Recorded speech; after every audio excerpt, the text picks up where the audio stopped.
तो हमने पढ़ा पहला क्वेश्चन क्या, types of elasticity of demand. अभी हम लोग पढ़ने वाले types of price elasticity of demand. जो पहला क्वेश्चन था वो भी 8 मार्क का था, जो एग्जाम में आ चुका है। ये क्वेश्चन एग्जाम में उससे ज्यादा टाइम आया है, ठीक है। लेकिन क्वेश्चन आपको पढ़ना, ध्यान देना, इसमें देखो एक वर्ड है जो आपको करता है अलग उस क्वेश्चन से, प्राइस। अगर प्राइस लिखा होगा तो इसके पास टाइप है, अगर नहीं लिखा है प्राइस, खाली इलास्टिसिटी ऑफ डिमांड लिखा है तो उसके ओनली 3 टाइप है। कौन से हमने पढ़े, इनकम पढ़ा, क्रॉस पढ़ा और प्राइस पढ़ा। अब उसी प्राइस के 5 टाइप है, और इस 5 टाइप में इसके पहले जो पढ़े उसमें डायग्राम नहीं था, लेकिन अब जो पढ़ने वाले उसमें हम लोग का क्या है, डायग्राम है।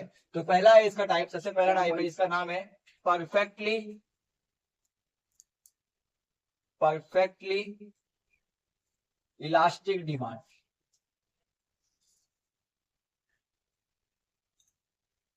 तो सर इसको लिखना कैसे, क्योंकि इसका डायग्राम तो है हमारे पास, लेकिन इसको लिखते कैसे, इसको करेंगे कैसे, तो मैं इसमें आपको बताऊंगा कि हम लोग डायरेक्टली जो हमारा फॉर्मूला है इलास्टिसिटी ऑफ डिमांड का, जो हमने पढ़ा था इसके पहले क्वेश्चन में, कि E of D is equal to क्या था हमारा सर, कि चेंज होने वाला है। क्या चेंज होने वाला है सर, परसेंटेज चेंज होगा, या तो डेल्टा डी ऐसा कुछ होगा, डेल्टा पी होगा, ठीक है। तो परसेंटेज चेंज लगेगा सर, ऐसा एक फॉर्मूला बना लेते हैं अपने लिए, कि ये फॉर्मूले को यूज करके हम लोग प्राइस इलास्टिसिटी ऑफ को सॉल्व करेंगे, ठीक है। अब इसको इससे सॉल्व करना है, तो यहाँ पे अभी इसको लिखने के लिए मैं इसको 3 पार्ट में डिवाइड करता हूँ। पहले इसका डेफिनेशन है, मीनिंग लिखना है, पहले इसका डेफिनेशन है, मीनिंग लिखना है, फिर इसके बाद यहाँ पे आपका डायग्राम बनेगा, और इसके बाद यहाँ पे हम लोग डायग्राम में कौन सा कर्व है, कौन सा एक्सिस रिप्रेजेंट करता है वो लिखना है। मतलब क्या करना है कि एक पेज में एक बार आए, ऐसा कर सकते हैं हम लोग इसको।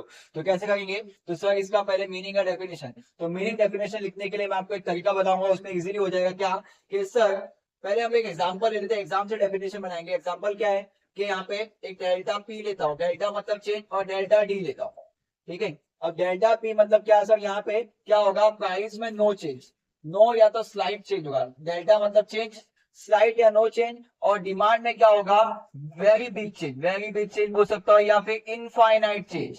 कौन सा चेंज, इनफाइनाइट, इनफाइनाइट चेंज होगा। जैसे एग्जांपल लेता हूँ, प्राइस में 0% का चेंज आया, प्राइस 0% का चेंज आया, उसके बाद डिमांड में समझो 80% का चेंज आ गया अचानक से। मतलब प्राइस या तो कम हो गया, मतलब कम ज्यादा कुछ नहीं हुआ, कांस्टेंट रहा, और या डिमांड अचानक से बढ़ गया तो कम हो गया। तो मेरा इलास्टिसिटी ऑफ डिमांड का फॉर्मूला क्या है, delta D upon delta P. Sir delta क्या है आपका, डिमांड 80/0। सर नीचे जब भी 0 आता है तो मैथ्स का टर्म बोलता है, उसका आंसर होता है इनफाइनाइट। क्या होता है उसका आंसर, इनफाइनाइट। तो यहाँ पे इनफाइनाइट हो गया। अब इसको हम लोग बनाएंगे मीनिंग में या फिर डेफिनेशन में, क्योंकि कोई प्रॉपर डेफिनेशन किसी ने आपको यहाँ पे दिया नहीं है, ठीक है। तो यहाँ पे हम उसको खुद से बनाएंगे मीनिंग में। तो ऐसा लिख सकता हूँ, when there is a no change in price and very big change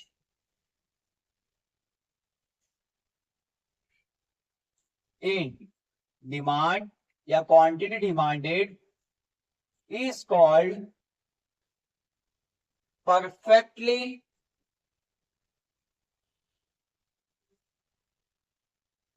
elastic demand. तो यहाँ पे क्या हो गया सर, ये टॉपिक लिखा, इसका एक मैंने मीनिंग एंड डेफिनेशन दे दिया, उसको मैंने एग्जांपल से कर दिया। अब इसके बाद क्या आएगा सर, इसका डायग्राम बनाएंगे। तो इसका डायग्राम बनाना भी इजी है सर। डायग्राम में क्या होगा सर, डायग्राम हम लोग मैथ्स का जो करते हैं वैसे कुछ डायग्राम बनेगा।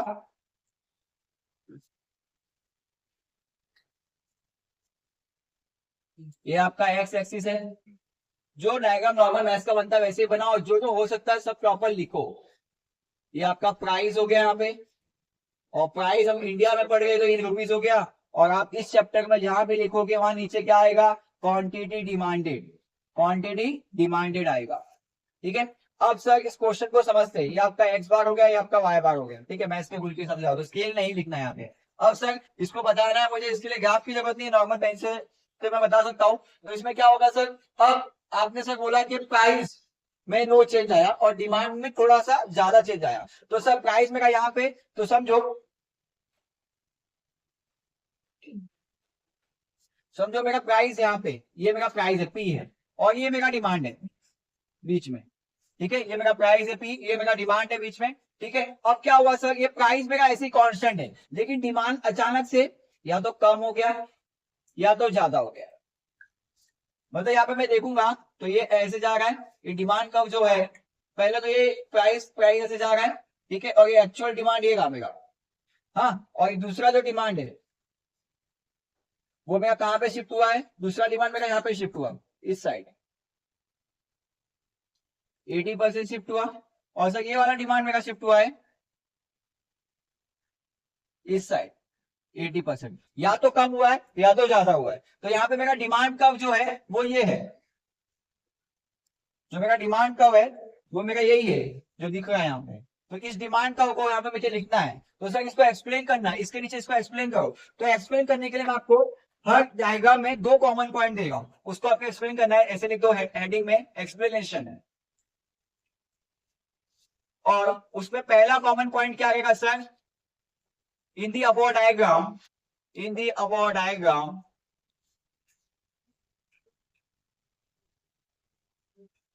ठीक है, क्या होगा sir, x axis indicates, indicates लिखो या रिप्रेजेंट लिखो चलेगा। एक्स एक्सिस पे क्या आपका क्वांटिटी डिमांडेड, तो लिखोगे quantity demanded, and Y axis represent या indicates price of the product, price of the product. ये हो गया। और सर सेकंड में क्या लिखना है, सेकंड में हर क्वेश्चन में चेंज होगा। सर क्या चेंज होगा यहाँ पे, सर ये चेंज होगा कि डिमांड कर्व कैसा है। तो यहाँ पे मैं लिखूंगा डिमांड कर्व, डिमांड कर्व कैसा दिख रहा है सर, किस तरफ से, तो ऐसा दिख रहा है जिसको हम लोग क्या बोलते हैं, हॉरिजॉन्टल, क्या बोलते हैं, हॉरिजॉन्टल। और स्ट्रेट है तो बोलूंगा demand curve is a horizontal,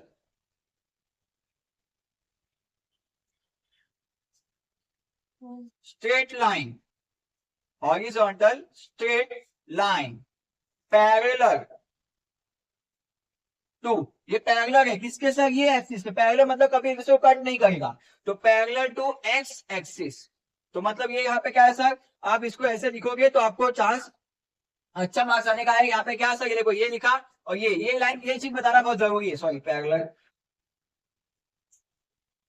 तो ये बताना जरूरी है यहाँ पे। तो क्या होगा सर, ये पहला आपका मीनिंग आ गया, उसके बाद आपको ये आपने एग्जांपल दे दिया, उसको ऐसे एक्सप्लेन कर दिया और यहाँ पे लिख दिया। चाहिए तो आप यहाँ पे लिख सकते हो दिखाने के लिए कि सर ई ऑफ डी जो मेरा है यहाँ पे क्या है, इनफाइनाइट, ताकि उनको पता चले कि मैं क्या बता रहा हूँ। इसमें क्या हो गया, एक पेज मेरा पूरा आ गया। अब दूसरे के लिए दूसरा पेज, जिससे क्या होगा 8 मार्क पूरा बन सकता है, और इतना भी नहीं कि ज्यादा टाइम लगेगा, फटाफट ही हो सकता है आराम से। ठीक है, और ये आपको एक्सप्लेन कर सकते हैं। हम लोग पढ़ेंगे सेकंड टाइप, इसका क्या है, परफेक्टली इन इलास्टिक डिमांड। जो इलास्टिक डिमांड था उसका जो अपोजिट है, उसका एकदम अपोजिट आने वाला है यहाँ पे। ठीक है, तो इसका इलास्टिक डिमांड पढ़ने वाले जो इसके सेम अपोजिट है, सर आपने ये लास्ट में क्यों नहीं पढ़ाया, ये हम लोग साथ में क्यों पढ़े कि एक दूसरे का अपोजिट है। ठीक है, तो इसका भी सेम काम करने वाले हम लोग क्या कहते हैं, इसके लिए भी हम लोग एग्जाम्पल लेते हैं और एग्जाम्पल से सॉल्व करेंगे ताकि हमको समझ में आए। डेल्टा पी, सर यहाँ पे डेल्टा डी लिखे हो, कहीं कहीं पे डेल्टा क्यू भी लिख सकते हो, चलेगा, कोई दिक्कत नहीं है, डेल्टा क्यू भी आप लिख सकते हो, और डेल्टा पी भी लिख सकते हो, डेल्टा डी भी लिख सकते हो, चलेगा। डेल्टा डी लिखो या डेल्टा क्यू लिखो, दोनों का मतलब क्या होता है, सेम होता है। ठीक है, तो यहाँ पे से क्या हुआ था, पिछले वाले क्वेश्चन में क्या किया था सर, प्राइस में नो चेंज था और डिमांड में वेरी बिग चेंज था। अब इसका उल्टा करते हैं सर, प्राइस में बिग चेंज कर देता हूँ, एकदम big change, very big change, price में ले लेता हूँ वेरी बिग चेंज, और डिमांड में लेता हूँ सर नो और स्लाइड चेंज, डिमांड में लेता हूँ सर नो और स्लाइड। ठीक है, वेरी बिग मतलब सर इसको मैं ले सकता हूँ इनफाइनाइट। ठीक है सर, अब इसके बाद सर इसमें एग्जांपल लेता हूँ, तो एग्जांपल की जो मैंने पहला एग्जांपल लिया था उसी को उल्टा करते हैं, यहाँ पे 0 ले लेते हैं और यहाँ पे ले लेते हैं 80। तो सर फॉर्मूला क्या है इलास्टिसिटी ऑफ डिमांड का, sir delta D, percentage of delta D या percentage of delta P. Sir इसको ऐसे भी लिखते हैं डेल्टा क्यू, आपकी बुक में ऐसा दिया है, बोलोगे सर ऐसा नहीं बताया आपने, दोनों का मतलब एक ही है सर, ऊपर होगा 0 नीचे आएगा 80। तो जब ऊपर 0 होगा तो ऐसा आएगा 0, तो ऊपर 0 होता है तो ऐसा क्या आएगा 0। तो इसको आप लिखोगे कैसे सर, तो जैसे पहले वाला लिखे थे वैसे ही सर, क्या, when there is a price में क्या होगा, very big change, there is a very big change, very big or infinite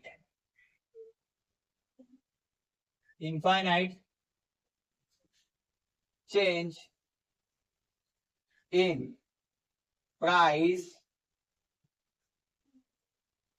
and no or slight change in demand it is called perfectly inelastic demand। Sir क्या हुआ, जो आपने example लिया उससे आपने इसको बना दिया, ठीक है। फिर सर इसके बाद हम पढ़ेंगे सर डायग्राम में जो एक्सप्लेन करना आप सिखाए थे, जो जिसमें वैसे ही करना वापस से डायग्राम में एक्सप्लेन करना है इसको, जो वहां पे था वैसे ही कुछ रहेगा, एक्सिस चेंज नहीं होगा, तरीका वही रहेगा। क्या होगा सर, यहाँ पे एक्स एक्सिस आएगा, सर यहाँ पे वाई एक्सिस आएगा, और ये होगा हमारा प्राइस, और ये होगा हमारा क्वांटिटी डिमांडेड एक्स एक्सिस पे। पूरे डिमांड चैप्टर में और पूरे डिमांड चैप्टर में आपको यही मिलने वाला है, इधर प्राइस इधर क्वांटिटी डिमांडेड। सप्लाई में क्या होगा, इधर प्राइस इधर क्वांटिटी सप्लाई हो जाएगा, और कुछ नहीं। ये जीरो हो गया, ये आपका एक्स बार हो गया, आपका वाई बार हो गया, ठीक है। और आपने यहाँ पे क्या पढ़ा सर कि यहाँ पे प्राइस में वैल्यू भी चेंज हुआ और डिमांड में कोई भी चेंज नहीं हुआ, मतलब क्या सर, आप प्राइस जूम कर लो, यहाँ पे आपका प्राइस जूम हो गया, यहाँ पे सर अब प्राइस और डिमांड भी, ये आपका प्राइस जूम हो गया आपका, और डिमांड समझ लो आपका यहाँ पे। फिर आपका प्राइस में वेरी बिग चेंज, सर यहाँ पे हो गया P1 और ये आपका हो गया P2, ठीक है। और सर यहाँ पे अगर मैं देखूँ तो आपका जो डिमांड है वो ऐसी है, स्ट्रेट है, थोड़ा सा समझ लेना, थोड़ा आगे पीछे हो गया है। तो यहाँ पे आप देख सकते हो कि प्राइस थोड़ा ऊपर हो गया 80%, या प्राइस 80% क्या हो गया नीचे, मतलब क्या या तो कम हो सकता है या तो ज्यादा। लेकिन मेरा डिमांड है उसमें नो चेंज, मतलब क्या सर प्राइस बढ़ भी गया या तो कम हो, मेरे डिमांड से मुझे मतलब नहीं।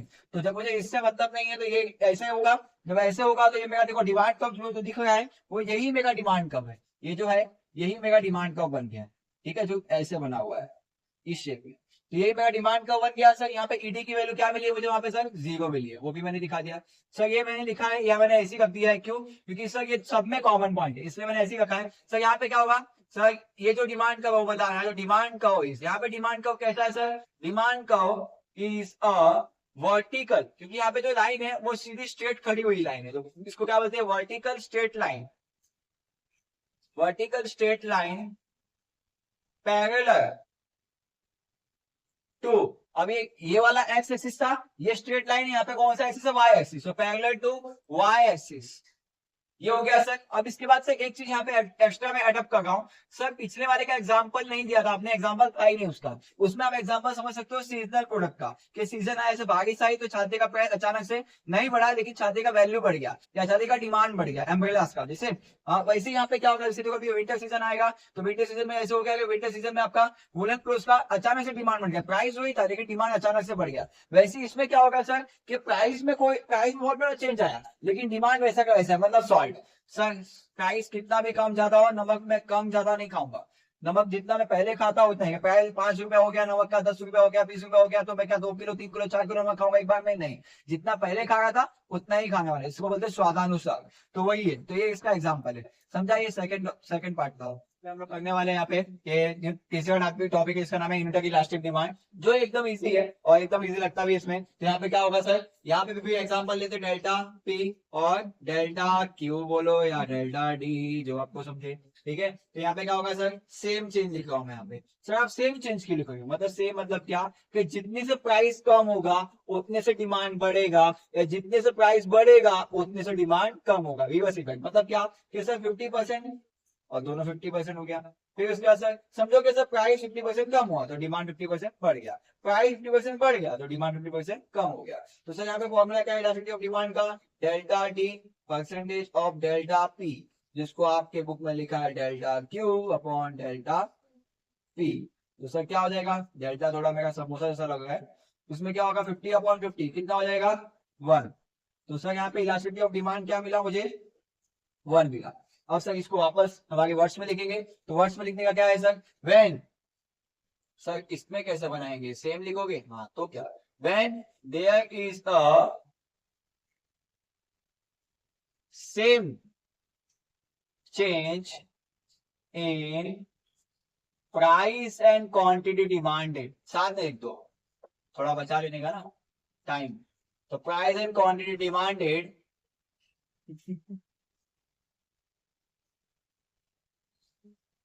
then it is called unitary elastic demand, देखो मैं फिर से बता रहा हूँ, ये कोई डेफिनेशन नहीं है, मैंने प्रिस्क्राइब नहीं किया, ये नॉर्मल अपन मीनिंग बना के इससे ये लिख रहे हैं, नहीं तो बोलो कि सर ने गलत बताया, बुक में नहीं लिखा है। आप नॉर्मल बना के लिखने वाले हैं उसको, ठीक है। तो ये आपका हो गया सर यहाँ पे। अब इसके बाद बनेगा इसका डायग्राम। तो सर इसका डायग्राम बनेगा, थोड़ा खतरनाक डायग्राम बन सकता है इसका, तो डरने का नहीं।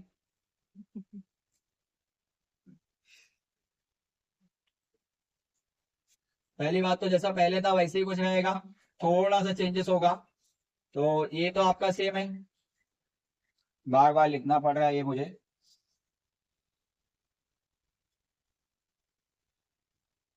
फिर इसके बाद क्या होगा, यहाँ पे आपने क्या लिया, प्राइस का किया। या तो प्राइस बढ़ेगा या तो प्राइस कम होगा, ठीक है। अब प्राइस बढ़ भी सकता है, प्राइस कम भी हो सकता है। तो समझो आपने प्राइस यहाँ पे कहाँ लिया वो मैं देख लेता हूँ। तो यहाँ पे मैंने प्राइस लिया है इस तरफ, समझो कि प्राइस मेरा यहाँ पे, और मेरा डिमांड है एक्चुअल यहाँ पे। अब इसके बाद क्या हुआ सर, आपने दो एग्जांपल लिए, तो मैं एग्जांपल ले रहा हूँ प्राइस के कम करने का और डिमांड के बढ़ने का। मतलब क्या हो गया सर, प्राइस मेरा आपने 50%, सर इसका आधा, सर वितरण आपने इसका आधा करते समझो कि इतना कुछ हो गया। प्राइस मेरा यहाँ पे कम हुआ, इतना पी बना गया। और जो मेरा डिमांड है वो मेरा 50 से बढ़ गया, मतलब डिमांड मेरा क्या हो गया सर, डी वन आ गया। तो मतलब क्या सर, जो मेरा ऐसा था ये प्राइस डिमांड जो था ये पहला वाला था एक्चुअल, और जो इसका चेंज होकर मेरा कुछ इस तरीके से बना। कभी कभी बिल्ली आ जाती है। अब जब प्राइस हुआ तो प्राइस कम हुआ, 50% आया। तो प्राइस कम हुआ और सिर्फ डिमांड कितना बन गया, 50%। सर दिख नहीं रहा, मैंने नापा नहीं है, लेकिन अज्यूम कर लो आप लोग। तो ये हो गया सर। अब इसमें डिमांड कम कैसा बनेगा सर, इसमें डिमांड कम थोड़ा खतरनाक बनेगा, मतलब वो कुछ ऐसे निकलेगा, ऐसे निकलते हुए ऐसे बन जाएगा। खतरनाक दिख रहा है वो। ये इसको हमारे मैथ्स के टर्म में क्या बोलते हैं, पैराबोला बोलते हैं, ठीक है।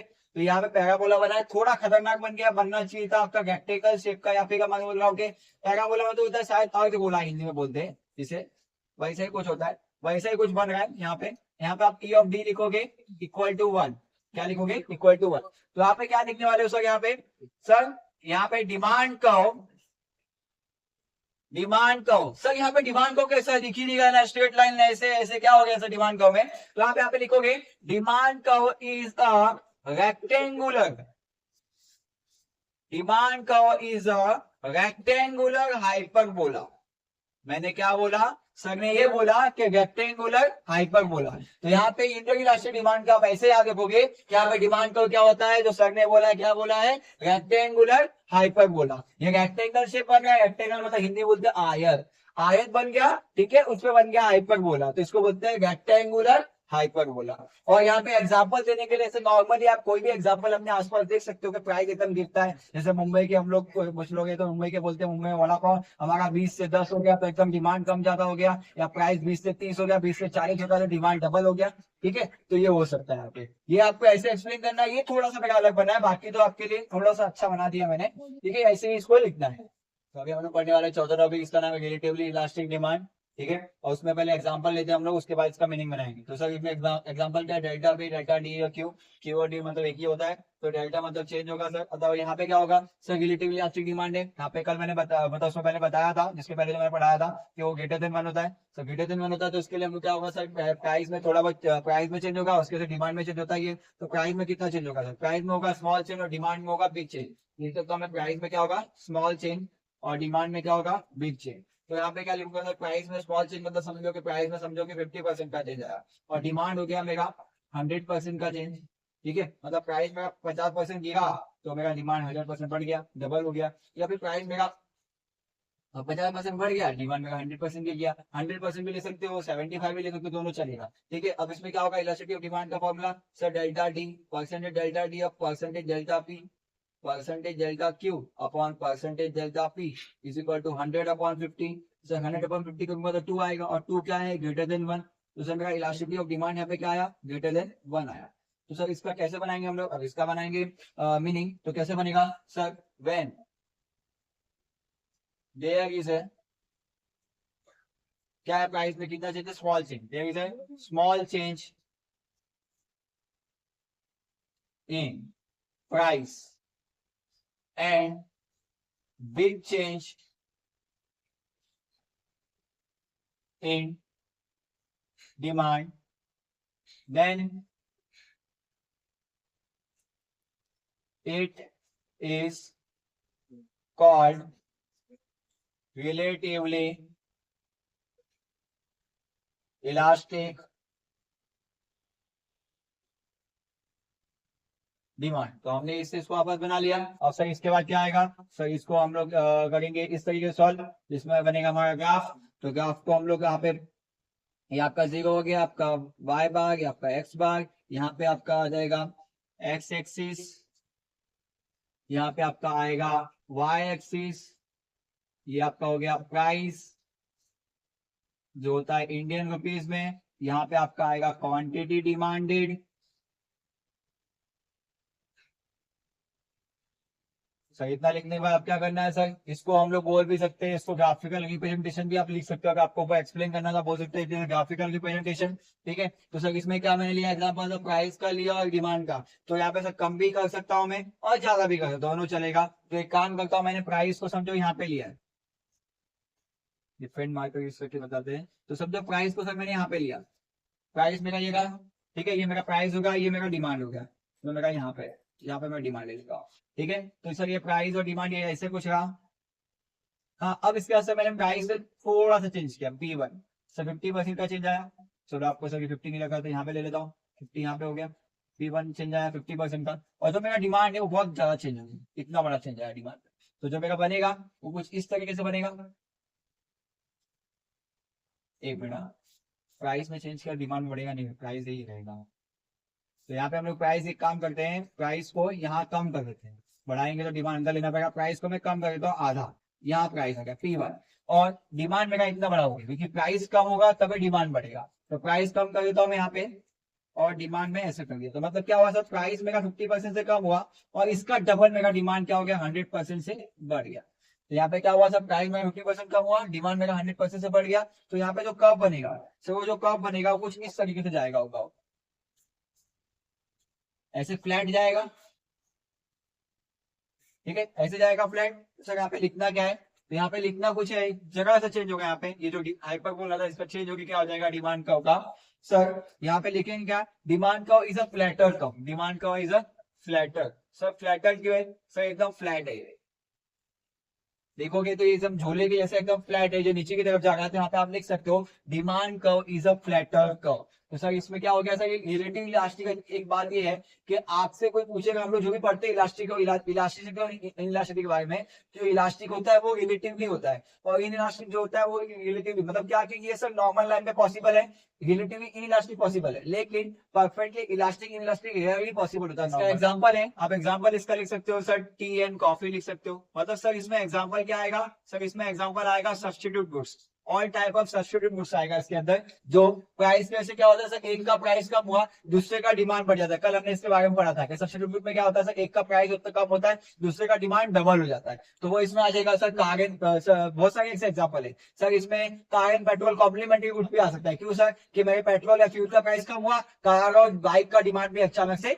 बढ़ गया, तो भी इसके अंदर आ सकता है। हम लोग पढ़ने वाले इसका पांचवा जो लास्ट टॉपिक है, क्या है, relatively in elastic demand, relatively in elastic demand हम लोग इसको पढ़ने वाले हैं, जो इसमें काम आएगा।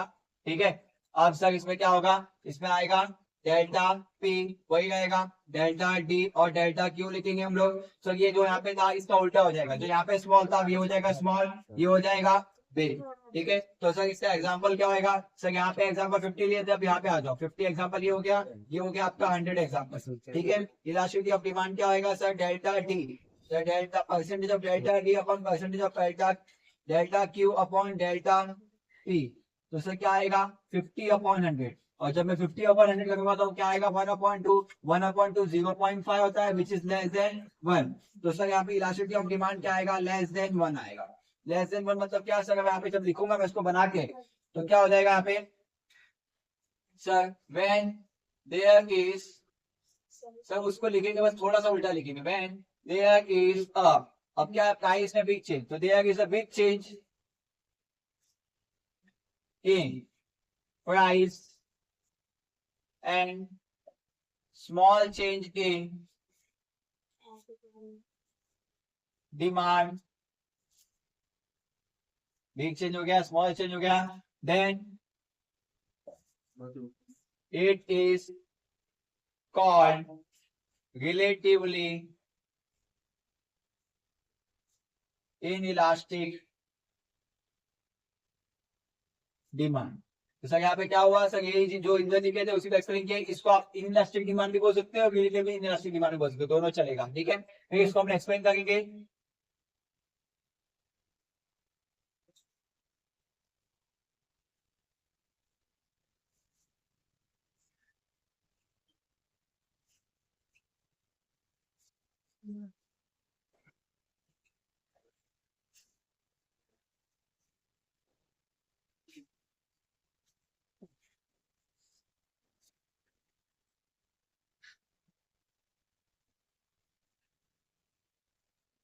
अब इसमें क्या देखा आपने सर, यहाँ पे जो देखा है इसमें प्राइस में बिग चेंज मतलब क्या, प्राइस बढ़ेगा तो डिमांड कम होगा और प्राइस कम होगा तो डिमांड बढ़ेगा, ठीक है। तो सर अभी इसको यहाँ पे मैं दिखाऊं तो प्राइस को मैं कैसे दिखाऊंगा सर, मैं समझो प्राइस मेरा यहाँ पे रखता हूँ एकदम हाई, ठीक है, और डिमांड मेरा यहाँ पे, ये मेरा डिमांड है।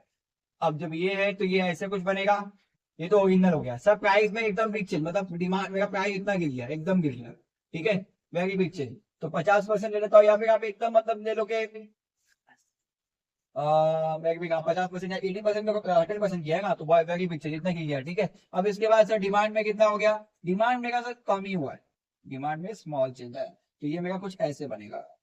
जो मेरा देख रहे हो आप यहाँ पे कि जो प्राइस में क्या हुआ है, बिग चेंज हुआ है, डिमांड में स्मॉल चेंज हुआ है। तो प्राइस इतना ही गया 100% की गया, 80% हो गए तो भी चलेगा, और ये आपका गया कितना हो गया 50% हो गया, तो पिछले वाले का उल्टा हो गया।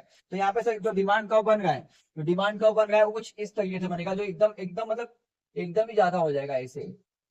तो आप पेंसिल से जब बनाओगे तो ऐसे निकलेगा ये। तो ये डिमांड कर्व है, आपको पेंसिल से बनाना है, नॉर्मल स्केल यूज करोगे, मेरे पास स्केल नहीं है इसलिए ऐसा आया। तो ये आप करोगे तो ये आपका ई ऑफ डी क्या है, लेस देन 1 है सर। पिछले वाले सर मैंने लिखा नहीं, अब इस बार में लिख दिया क्योंकि कौन सा कर्व है सर, ये ऐसे जा रहा है। तो ये आप देखोगे एक फटाक से जा रहा है, तो इसमें हम इसको लिखेंगे, इसको हम इसमें लिखेंगे demand curve is a steeper curve. Steeper मतलब फटाक से, जैसे एक झूला होता है फ्लैट वाला, वैसे ही एकदम स्टीप है, एकदम ये होता है ना हम लोग जैसे साइड में कहीं जाते हैं तो एकदम स्टीप होता है, फटाक से नीचे चले जाते हैं 90 डिग्री जैसा। वैसे ये कुछ कम, उससे कम डिग्री हो या ज्यादा डिग्री है, लेकिन ये उससे कम वाला है और ये स्टीप है एकदम, इसलिए क्या लिखा स्टीपर कर्व। सर ये किस में होता है, एग्जाम्पल क्या, तो ये sir all type of necessary goods, necessary goods में आता है, जो हमारे नेसेसरी गुड्स जिसको हिंदी में हम बोलते हैं रोटी कपड़ा मकान, ठीक है। उसमें एग्जाम्पल हमारा हो सकता है sir food, shelter, education, health, ये सब इसी में आएगा। सो ये क्यों, प्राइस कुछ भी हो, प्राइस में कोई भी चेंज आए हम इसका डिमांड बंद नहीं करेंगे, थोड़ा बहुत कम ज्यादा कर सकते हैं। प्राइस में कितना बड़ा भी चेंज आए, प्राइस कितना भी गिरे, हमारा प्राइस कितना भी गिरे, हम जबरदस्ती बीबी का गोली लेके आएंगे, कोई गोली लेके शुगर का गोली लेके खाएंगे क्या, नहीं। मतलब क्या हुआ कि सब प्राइस कितना भी गिरे या बढ़े, हमारा जो डिमांड है मेडिसिन का, हेल्थ का, फूड का, वो इतना रहेगा, थोड़ा बहुत लिटिल बिट चेंज आएगा, ठीक है। अब ऐसा स्मॉल चेंज आएगा, हम एकदम चेंज इसको नहीं करेंगे, इसी को बोलते हैं इलास्टिक डिमांड। यहाँ पे ये 5 टॉपिक मतलब 5 जो इसके टाइप थे, किसके types of price elasticity of demand के, जो 8 मार्क में 2 या 3 बार पूछा गया है, वो यहाँ पे कंप्लीट हुआ। वो था इनकम, जो था आपका पहले टाइप्स ऑफ इलास्टिसिटी, उसमें थे इनकम, ग्रॉस और प्राइस। इसमें है प्राइस के 3, जिसमें है perfectly elastic, perfectly elastic, unitary elastic, relatively elastic, relatively in elastic. आपको ये पांचों के लिए मैंने एक एक पेज का अच्छे से दे दिया इजी वर्ड्स में, आप इसको आराम से लिखोगे, आपको फुल मार्क्स मिल सकता है।